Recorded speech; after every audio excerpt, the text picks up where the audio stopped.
Hello friends and welcome again. आज हम लोग genetic control of vulva development in C elegans की बात करेंगे। तो सी एलिगेंस एक नेमेटोड है। इसमें वल्वा की बात करते हैं। वल्वा में टोटल 22 सेल्स होती हैं और ये वल्वल प्रिकर्सर सेल्स से बनती हैं जो P3P, P4P, P5P, P6P, P7P और P8P इनको प्रिकर्सर सेल कहा जाता है।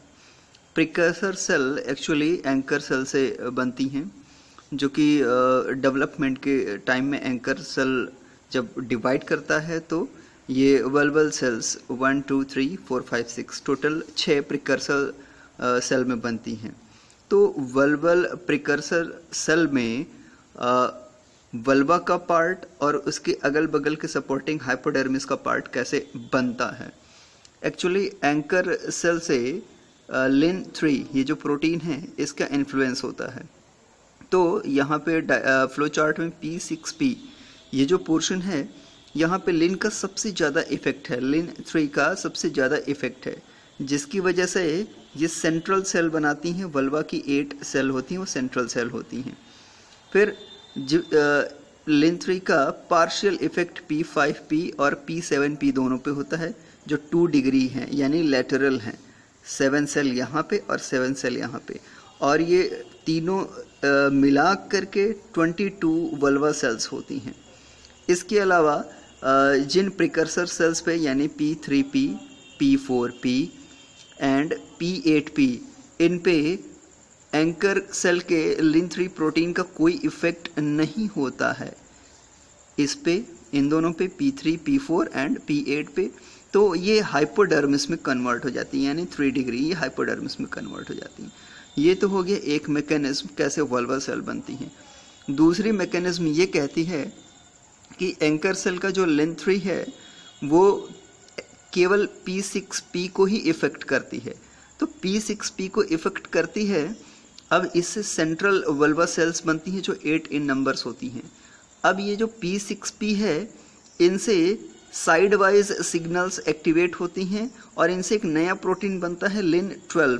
देखिए लिन-12, तो लिन-12 इस साइड P5P को एक्टिवेट करता है और P7P को एट द राइट साइड, और फिर दोनों ही 2 डिग्री जो सेल दिख रही हैं और 2 डिग्री सेल से फिर 7 सेल्स बनती हैं 2 डिग्री की, और ये फिर मिल करके 22 सेल्स बनती हैं। तो ये 2 मैकेनिज्म हैं कि कैसे सी एलिगेंस में वल्वा का जेनेटिक कंट्रोल होता है, कैसे ये आगे की ओर बढ़ते हैं। So in vulval development, first vulval precursor cells that is VPCs are born. The VPCs are 6 hypodermal cells consecutively numbered P3P through P8P, each of which has potential to contribute cell to the alba. Second, cell-cell interaction specify the fates of VPCs.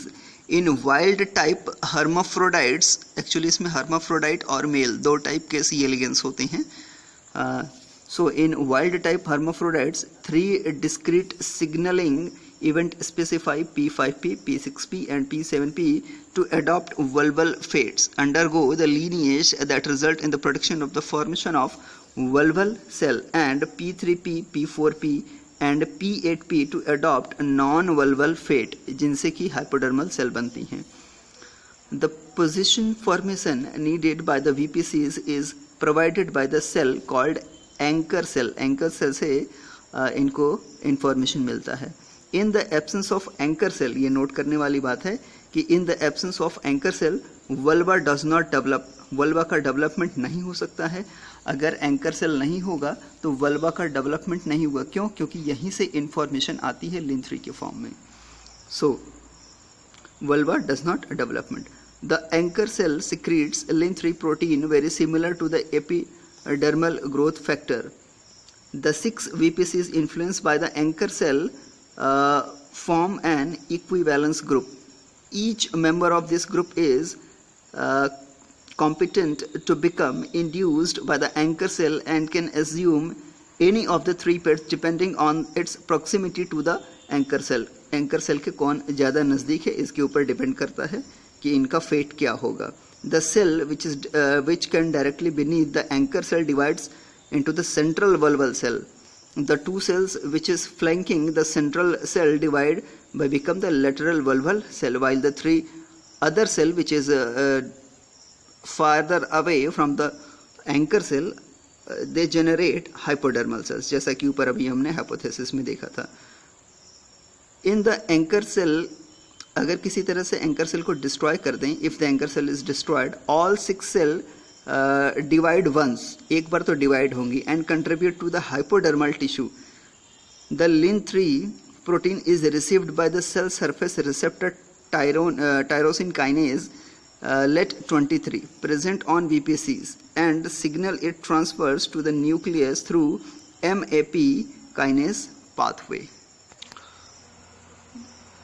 Now, the Lin3 protein forms concentration gradient P6P cell closest to the anchor cell, which receive the highest concentration of Lin3 protein and generates the central vulval cell. The two VPCs adjacent to the central cell, that is P6P, it is P5P and P7P. It receives lower amount of Lin3 and become lateral vulval cells. The VPC is further from the anchor cell, जो कि यहाँ पे P3P, P4P और P8P हैं. इनमें Lin3 का enough amount नहीं मिलता है और इस तरह से वो हाइपोडर्मिस बन जाती हैं.